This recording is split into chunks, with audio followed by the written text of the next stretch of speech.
Hey, what would you do if your perfect marriage crumbled overnight?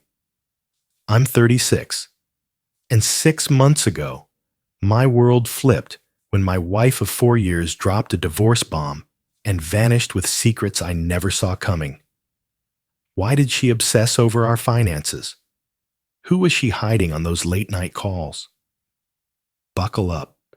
This story of betrayal, disappearance, and a shocking return will leave you speechless. Welcome to Addy Story, where we share real-life stories that touch the heart and inspire the soul. Subscribe now to join our community, relax, and dive into the stories we have for you. Enjoy. My wife returned, pregnant and desperate, after sleeping with her ex and vanishing with my money. I delivered the conclusion that took her breath away. At 36, I need to let this out. It's been gnawing at me for months. This will be a journey. Get ready. I'm on a throwaway account for clear reasons. Some know my main one. It all began 6 months before my wife, just 38, shattered my world with the divorce bomb. 1 year into our marriage, 4 years together, and everything felt flawless. Until it all changed. She was pure sweetness, crafting surprise dates and slipping adorable notes into my lunch. Yeah, I know. We were a couple, always so mindful of every little thing. She crafted incredible meals on my toughest days, cherished every tiny anniversary, even the silly ones like our first movie, and was simply flawless. They all said we were the perfect couple. We never truly clashed, just the usual couple squabbles over trivial things. I truly believed it was all secure. We bickered over trivial matters, whose turn for dishes, my socks strewn about. But it was never anything serious. Then everything changed. It started with little things, like her sudden obsession with our finances. I'm not talking about the usual casual suggestion to save for a house. No, she began probing with intense questions about our accounts, our investments, even details from before our marriage. Suddenly, she was captivated by it all. In finance, I took the reins, and she trusted me completely. She never had to fear the weight of money. I insured it. I wasn't out here wasting money or hiding truths. I worked tirelessly, focused on our comfort, determined that she would never feel the weight of financial worry. Everything she desired was at her fingertips. She never needed to plead for more. If she desired it, I ensured it came to life. Why the abrupt plunge into every last penny I owned? She had never cared, not until now. One night stands out vividly in my mind. During dinner, she suddenly probed into my inheritance from my grandparents, firing off detailed questions about its storage and contents, catching me off guard. When I asked her why the sudden interest, she merely shrugged, saying, "Oh, I just think I should know these things. We are bound together now." Then she began receiving strange phone calls. She'd be in the kitchen, the phone ringing, and then she'd slip away, shutting the door behind her.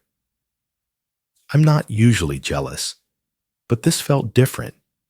She never did that before when she returned. Whenever I inquired, her responses were always elusive.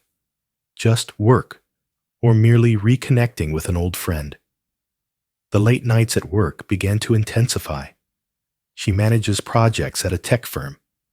Late nights were once rare, but now they haunt her 2 to 3 times a week.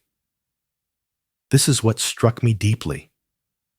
I reviewed the shared credit card statement, as I always manage the bills, and saw she wasn't charging dinner on those late nights. She was either devouring an endless stream of packed lunches, or the truth was hiding in plain sight. But what truly sent shockwaves through me? She began to check our online banking obsessively, multiple times a day. I noticed it while working at the bank. Our system revealed the login activity. She had only glanced at it once a month, just to confirm her paycheck had landed. I never wanted to be that husband, the one who overanalyzes every detail and turns small issues into huge problems. I've seen enough in finance to recognize that when someone suddenly becomes obsessed with money and accounts, there's usually a hidden agenda. When clients begin to ask strange questions about their accounts, the tension rises. Most of the time, there's a scheme brewing. I noticed how she fell silent whenever I mentioned the future. Our second anniversary vacation loomed, but each time I mentioned it, she deflected, her answers vague and distant. Her reaction to the idea of starting a family was explosive, leaving me breathless. What's truly bizarre? She became intensely curious about my work schedule, eager to know precisely when I'd be home and when my late meetings were. I wondered if she was orchestrating a surprise. The anniversary loomed near. Yet, an unsettling feeling lingered. I began jotting down small moments on my phone. Just dates and simple details, nothing strange. I searched for hidden patterns in the data, seeking the truth beneath the surface. When I finally glanced at that note, weeks later, the truth hit me hard. Something was wrong. I can almost hear some of you thinking, come on, she was clearly cheating. And yes, perhaps not at all. That thought flickered through my mind. Deep down, I sensed it was something more. The scrutiny of money, the unexpected attention to my time and our finances. It seemed too deliberate for that. That night, she mentioned it again, her eyes searching for something in mine. Hey, can you explain how your 401k functions? What if something were to happen to you? Who understands it? She prodded her pasta, masking the weight of the question beneath a facade of nonchalance. I dropped my fork. What's with all the questions lately? I fought to sound cheerful, but a weight pressed down on my chest. Was it me? Is something bothering you? Her gaze barely lifted. No, I believe we need to be ready, just in case life surprises us with the unexpected. Her words sent a shiver down my spine. I could no longer silence my instincts. I made a choice that haunts me, yet it was my lifeline. I began to shield my heart in silence. I get it, trust me. It felt as if my mind was spiraling, questioning everything, even her loyalty.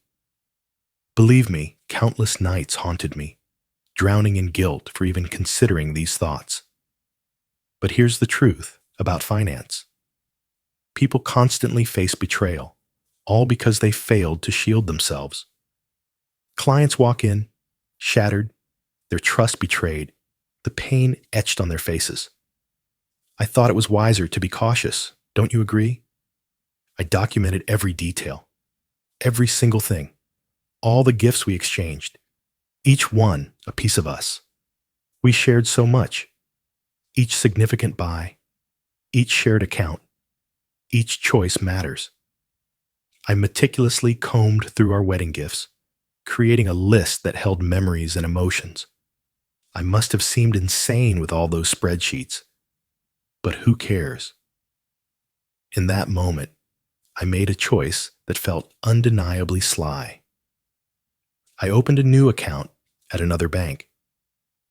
It's not about concealing wealth or anything suspicious. To possess something that was entirely my own, I transferred my grandparents' legacy into it. Approximately $50,000, as it was always considered separate property. I began collecting every receipt and snapping photos of our prized possessions. One evening, while she toiled away, I circled the house, capturing every precious item we owned. The gifts we exchanged linger, heavy with memories. It was as if I were trapped in a bizarre insurance audit, laughter barely masking the absurdity. The hardest decision was confronting our shared investments. We had crafted this portfolio, yet she had always remained indifferent to it. Suddenly, she's bombarding me with questions about liquidating positions and the penalties for early withdrawal. I began to shift my personal contributions cautiously into safer havens. Once more, no wrongdoing here, just safeguarding what was rightfully mine. One day, everything clicked. I knew I was on the right path. She burst through the door, heart racing, electrified by a thrilling investment opportunity her colleague had shared. She suggested we might need to liquidate some of our long-term investments for it. When I pressed for details, she became evasive and on edge. Isn't it a warning sign everywhere you look? I began to closely observe our spending habits. She had always managed her money well, never one to splurge.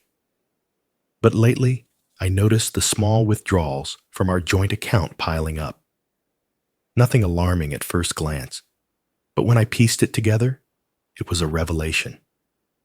Throughout it all, a deep sense of shame gnawed at me. Here I stood, a husband in name, bracing for the inevitable chaos. Some nights, I'd lie awake, questioning if my fears were just shadows, conjured from nothing but my own mind. Then she'd shift, asking oddly specific questions about our savings, pondering what divorce settlements typically entail, or nonchalantly mentioning how her friend was utterly devastated in her breakup. In an instant, the weight of paranoia lifted. I began documenting every late night and those enigmatic phone calls, just dates and times locked away in a secure note on my phone. It's not obsession, but there are moments when you feel the urge to show you're not losing your mind. Exactly that. Maintaining a facade of normalcy amidst the chaos was the greatest challenge. Picture this: a dinner table. Laughter fills the air. Casual conversation flows, yet beneath it all, a tension simmers. You're bracing for the moment they might betray you. It's utterly draining. Each time she showed kindness, the guilt washed over me anew. I reached out to her repeatedly, probing if something weighed on her heart, if there was anything we needed to confront. Yet, she dismissed me, as if my concerns were mere figments of my imagination, leaving me empty-handed. Pushing harder would only tighten her grip on her secrets. Sometimes, the wisest choice is silence. Listening speaks volumes. Just a brief moment. Some of you might wonder, why not seek marriage counseling? I once threw it out there, almost in passing. You wouldn't believe how quickly she crushed that idea. She insisted we were okay, that my doubts were just my own insecurities. Isn't it just classic manipulation? And then, one morning, everything fell apart. Do you remember the moments that alter your existence completely? They always unfold in unexpected ways. Just a Tuesday, devoid of thunder or foreboding melodies. At the kitchen island, coffee in hand, I scrolled through work emails, lost in thought. She was making toast, and I couldn't shake the oddness of her being up early. Normally, she slept in on her work-from-home days, but today was different. She retrieved a manila envelope from her work bag and slid it across the counter to me, as if it were just another mundane delivery. I barely glanced at it, assuming it was just mundane house paperwork, and then her face appeared before me. Her expression was strange, a mix of emptiness and unexpected contentment. In that moment, everything became clear. "I want a divorce," she said, her voice steady, as if she were casually suggesting we pick up milk. I recall my coffee cup, frozen midair, a moment of sheer absurdity, feeling utterly foolish.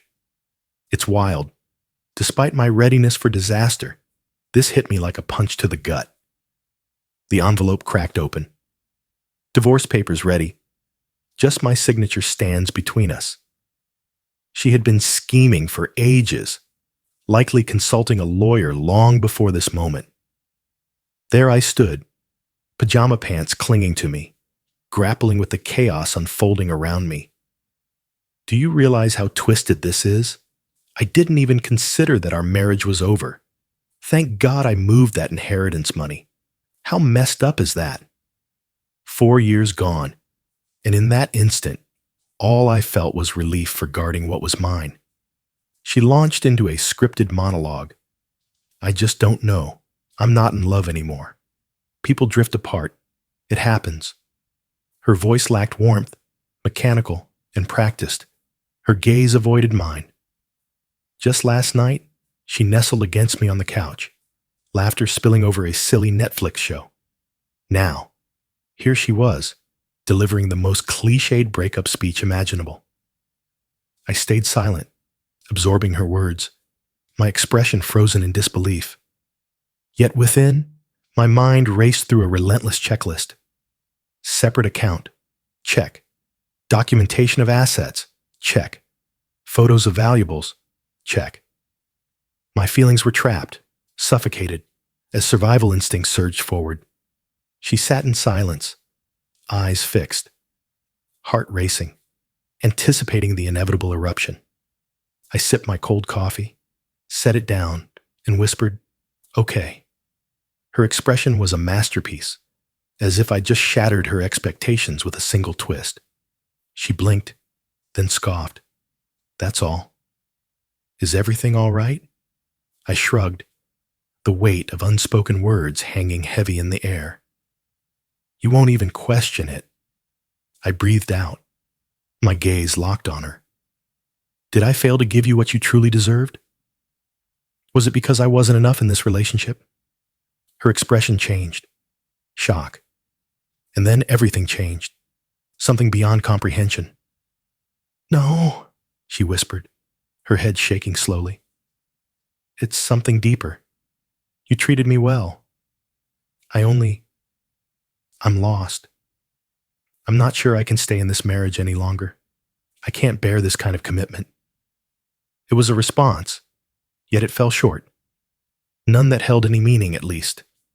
It validated my deepest fears. She was hiding something deeper. The silence hung heavy before I finally spoke. "I'll have my lawyer review the papers." In an instant, fear flickered in her gaze. Only a brief flash before she concealed it. "Oh, so you've got a lawyer already?" "Absolutely." She masked her pain with a smile, struggled to mask the turmoil within. "Excellent. That's incredible. There's no reason to complicate things, is there?" "Absolutely. I'm certain that's why she's rushing so desperately. Warning sign 478. In that instant, I was numb, only cold, isolated. That conversation lingered, haunting me long after it ended. That morning felt like a dream. She worked in her home office while I sat at the kitchen counter, staring at papers that screamed, "Your life as you know it is over." In that moment, I acted as any sane individual would. I called in sick and began dialing, heart racing. First, to my lawyer. Thank God I had already sought one out in silence. Next, I rushed to the bank, heart racing, to verify every account. The strangest thing? We shared dinner that night, a moment suspended in time. Seriously, who even does that? Sits down to eat chicken stir-fry with the one who shattered their world just hours before? There we sat, trapped in a suffocating silence, each of us feigning that this was anything but strange. I lay down in the guest room that night, a heavy silence enveloping me.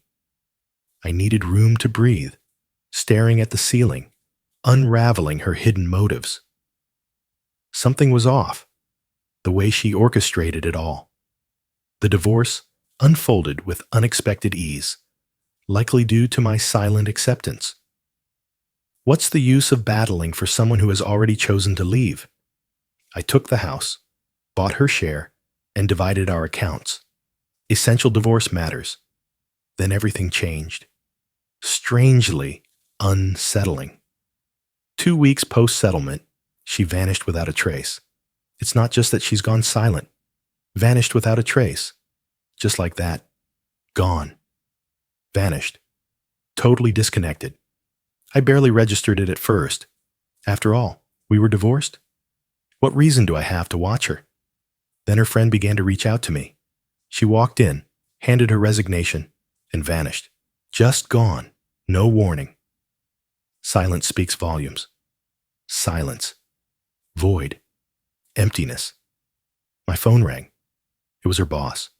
We shared a few dinners with him and his wife, inquiring if all was well. I stood in my kitchen, a storm of confusion swirling inside me. Why would I know? We're officially done.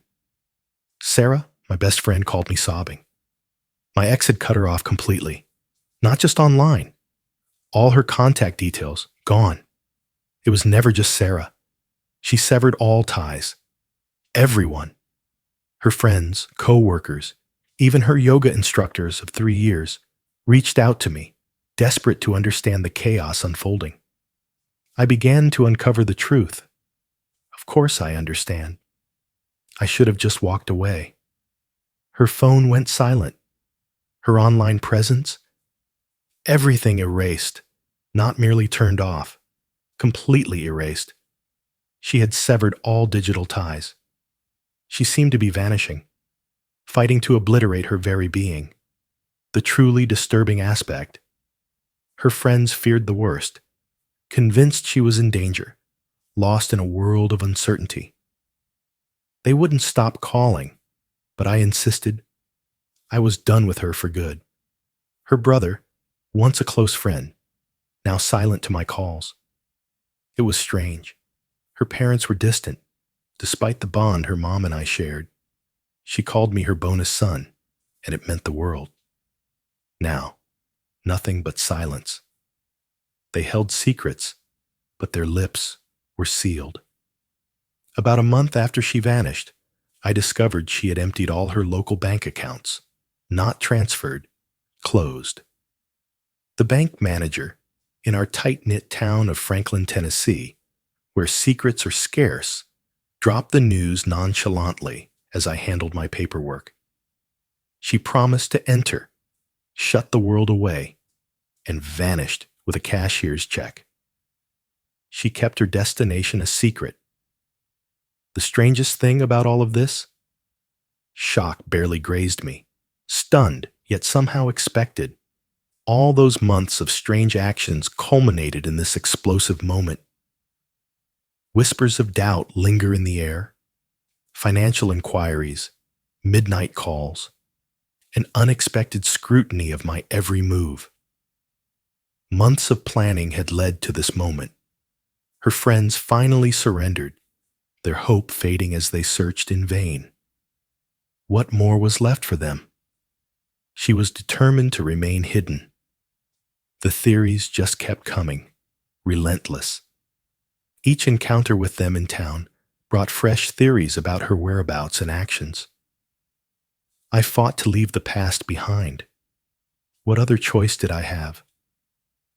I had a house to care for, a job demanding my attention, a life to embrace. I thought I had it all figured out, but then she slipped away from my mind. 5 months after the disappearance, I was surprisingly okay, finally committed to the gym. Yeah, I get it. Classic move for a divorced guy. Just got promoted and stepped back into the world of dating. I'll name her Emily. She's a pediatric nurse at the local children's hospital in Franklin, a stark contrast to my ex. Bright smiles and playful innocence, adorned in whimsical unicorns. Our paths crossed over coffee at that tiny spot by my office in downtown Franklin. She collided with me, her strawberry frappuccino exploding everywhere, drenching us both. A meet cute straight out of a rom-com, isn't it? She apologized endlessly, begging to cover my dry cleaning, but I turned her down. Then she handed me her number. We began texting, and everything fell into place. Life was finally on the upswing. Emily and I were finally together. I was thriving at work, finally finding peace in my sleep, free from the weight of stress. Then, out of nowhere, a knock at my door at 9 p.m. on a random Thursday. My heart raced. Indeed, the specter of my past, my ex-wife. It was the worst possible moment. Emily was gone. We baked cookies, lost in a Netflix show about baking. A relentless pounding echoes, and when I swing the door open, there she stands. My ex, a ghost of herself, battered and broken. "Whose car is that in the driveway?" she demanded, her voice sharp and piercing. Silence hangs heavy. Can we talk? Nope. She's captivated by Emily's white Volkswagen Beetle, adorned with a flower vase, believe it or not. It loomed beside my car. I mention it's my girlfriend's car, and her expression is priceless. It felt as if I had just confessed to selling our home to a ravenous pack of wolves. In an instant, her desperation morphs into pure fury. But this is where it truly spirals out of control. She skips the past 5 months, and my door, launching straight into how quickly I moved on. Wait, what? You vanished after hitting me with divorce papers, and now you're angry that I'm seeing someone else? Emily's voice drifts from the kitchen, her confusion palpable. This moment feels like a dream, hauntingly surreal. My ex stands in the doorway, a wreck, accusing me of never loving her, claiming I moved on too fast. Suddenly, she sees Emily approaching, concern etched on her face. Emily, with her radiant spirit, waves and greets, "Hi," her smile lighting up the moment. My ex glances at her and bursts into laughter. She spins around, eyes wide, and asks, "Really? Is this what you want now?" A simple Barbie, whipping up cookies with a smile? That's when fury ignited within me. Come at me all you want, but Emily is the kindest soul I've ever known. On weekends, she pours her heart into animal shelters in Franklin, tears streaming during Disney films, pursuing her shattered boundaries. Just as I opened my mouth, my ex took a sharp turn. In an instant, her fascination with Emily fades away. No. Now she wants to discuss money, focusing on reclaiming all the expensive jewelry and items she gifted me during our marriage. The jolt from "how dare you move on to where's my stuff" was intense. I stand frozen, grappling with the whirlwind of emotions as Emily slips away into the kitchen. Oh, bless her soul. She confided in me that she began stress baking another batch of cookies. I confessed to my ex that I sold most after the divorce and gave the rest to charity. It was the truth. This was my chance for a new beginning. She was furious, and now she's gone over the edge. She hurled insults, claiming I had no right to sell her gifts, screaming for the money the entire time. I'm standing there, lost in the strangeness of life. 5 months back, she was my wife. We shared a bed, a life. It was everything. A stranger screams on my doorstep, while my new girlfriend frantically bakes in the kitchen. I slammed the door on her, cutting off her words mid-rant. Not my finest moment, but she forfeited her right to raise her voice in my home the moment she slid those divorce papers across the table at breakfast. I returned to the kitchen. Emily's gaze pierced through me as she offered a warm cookie, her words hanging heavy in the air. "So, that was interesting." She has a way of transforming the most uncomfortable moments into something beautiful. Yet a whisper inside urged me to believe it was far from finished. Her gaze, as she walked away, still haunts me. She had more to say. Far from it.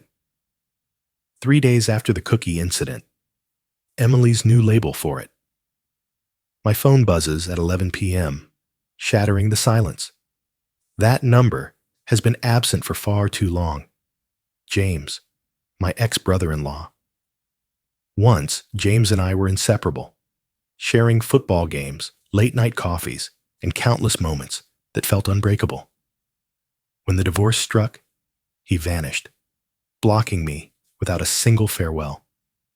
It hurt deeper than I care to confess. His number appeared, and my heart raced. Strange. I can't pretend I handled it well. My first words were, "Oh, so you actually know how to use a phone?" He brushed off the attitude and launched into a rehearsed speech, insisting I had to do the right thing and help his sister. For 4 years, she droned on about family, insisting I owed her this one thing, endlessly repeating her demands. All I could think was, where was this family loyalty when she handed me divorce papers over breakfast? Then he hits me with this truth. If the tables were turned, she'd have been there for you. No hesitation. I burst into laughter, a full-on snort escaping me. Are we really discussing the same individual? She wouldn't even share her reasons for wanting a divorce? Who vanished into thin air?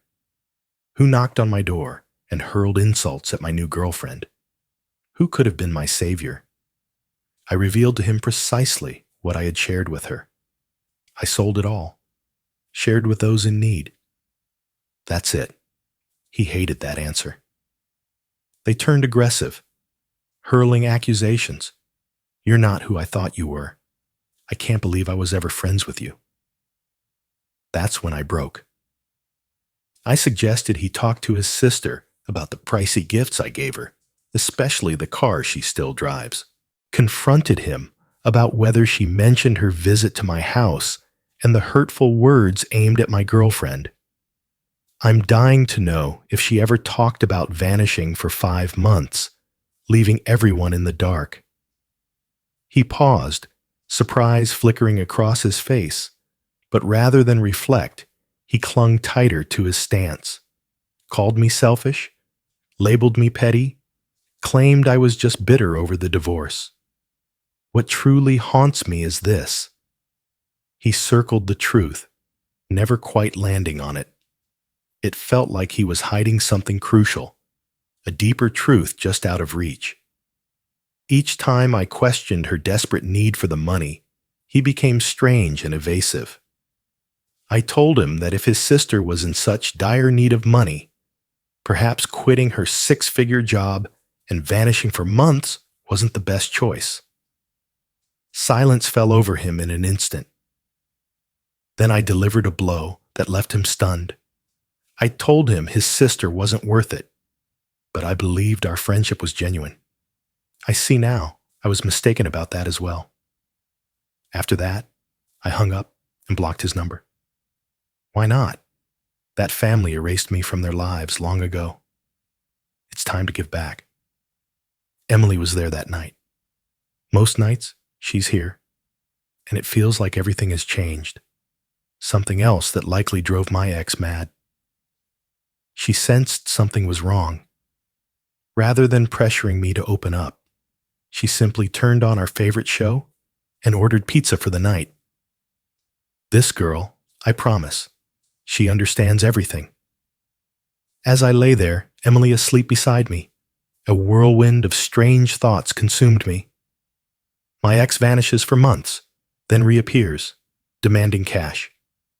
Out of the blue, her brother, silent since the divorce, calls to lay a guilt trip on me about helping her. Everything felt wrong.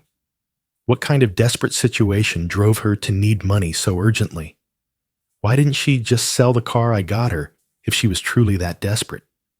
What she gave me paled in comparison to that treasure. Just a day after the chaos with James, my ex's text buzzes in at 4 a.m. Who sends a message at 4 a.m.? Unless everything's gone horribly awry, right? She wrote a long message, pleading to meet one last time, promising to reveal everything, the whole truth at last. I wanted to turn away, to pretend it wasn't there. I was finished with the chaos. Emily and I had plans that day for the farmer's market in Franklin. A charming little escape we were both looking forward to. Yet there was an unsettling weight to that message, unlike her typical demands. Perhaps it was the moment marked in time. Perhaps it was in her words. It felt like a cry for help. As we sat across from each other, I revealed it to Emily, the tension thickening in the air. She's here almost every night, her vibrant scrub spilling into my closet, claiming a piece of my space. Do you know what she said? Darling, you crave resolution. Listen to her now. She pressed her lips to my cheek, then turned away, choosing the farmer's market with her sister over me. I often question what I did to earn such profound understanding. I agreed to meet my ex at a downtown coffee shop in Franklin. Common ground. Amid the chaos, she held her breath, knowing a scene was not an option. She stepped inside, and I struggled to see her as the same person. Her appearance was haggard, a clear sign of sleepless nights. The power suit-wearing career woman I once married was gone. She wore sweats, her eyes red and puffy from tears. She sank into silence, her gaze fixed on her trembling hands. And then she spoke. Wow, everyone. She had betrayed him, but it was far worse than he ever imagined. She was entangled in a passionate affair with a stranger from her past, rekindled at the high school reunion in Memphis, Tennessee. I remembered that reunion she chose to attend alone, just 6 months into our marriage. She reconnected with an old flame, and their bond was electric, igniting memories long buried. But this is where it truly spirals out of control. Post-divorce, they plunged headfirst into their dream life. He had her believing a farm in rural Montana was their future. A farm? My ex-wife, once obsessed with perfect nails, chose the rugged life of a farmer. They snatched her divorce settlement and invested it in a distant property in Montana. I couldn't let her go any further. Hold on, I urged. You walked away from a 6-figure salary to embrace the land? Her cheeks flushed with shame.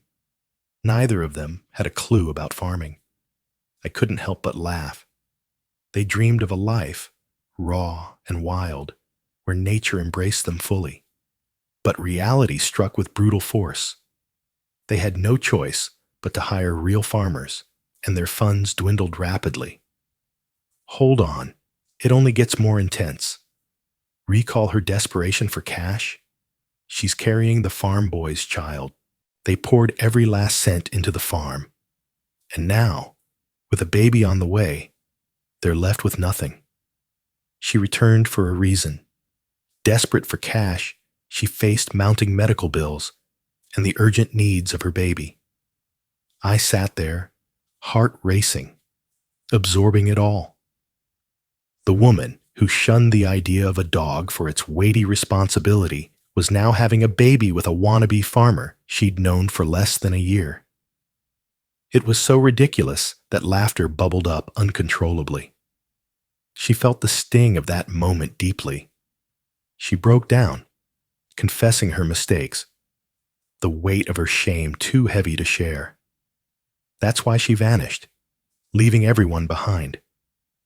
Her family grasped fragments, but the full truth eluded them, particularly the depths of the farm's despair.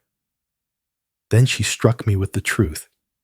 She begged for another chance, claiming she understood her mistake, that the farm boy was a facade, and that she longed for our life together. I stared at her, tears streaming down her face in that coffee shop, pregnant with someone else's child, pleading for me to return, and felt empty. That's a lie. Gratitude washed over me. Relieved she handed me those divorce papers. Relieved to see her real self unveiled. Thankful for each warning sign that shielded my finances. Above all, Emily filled me with gratitude. Emily, sweet and kind, likely at the farmer's market in Franklin, sending me puppy pics and overloading on succulents. I said that to my ex. No holds barred. I told her her choices were no longer my burden. She forfeited my support the moment she cheated, lied, and tried to twist my feelings. Her expression shattered the silence when I brought up the betrayal. Invaluable. Looks like she underestimated me. She fought back, her voice trembling as she reminded me of our 4 years together, the care still flickering in her eyes. I ended the call abruptly, saying I had to leave. I needed to get succulents for my girlfriend. Stepping out of the coffee shop, a sudden weight lifted, as if the final piece of a long-lost puzzle had clicked into place. It all clicked into place. The strange actions before the split, the sudden vanishing, the frantic comeback. Yet, a nagging feeling whispered that the end was far from reach. My ex won't simply bow out without a fight. Predicted it. She had more to say. Just 2 days after our coffee shop conversation, she appeared at my doorstep once more. This time, Emily was absent, working the night shift at the hospital. Perhaps it was for the best, given the chaos that unfolded. My ex erupted at midnight, pounding on my door, screaming about debts owed, selfishness, and my right to judge her choices. The neighbors in Franklin likely witnessed something unforgettable. I swung the door wide, desperate to silence the noise, and she stormed in, words flying like arrows. That was the breaking point. 4 years of calm, and then I shattered. I lost control. I laid it all out. Her betrayal, her escape to the past with him, her audacity to come here, expecting money as if it were her right. She wanted the divorce. She vanished. She made her bed. Now, she could finally surrender to it. She played the pregnancy card once more, tears streaming as she lamented over medical bills and baby costs. I laughed and suggested she might want to sell that car I got her. She conveniently overlooked that when demanding her gifts back. That's when she exploded. She unleashed a torrent of insults, branding me heartless, vowing I'd regret this moment. I snatched my phone and warned her, "Leave now, or I'll call the cops." She believed I was just pretending. I wasn't there.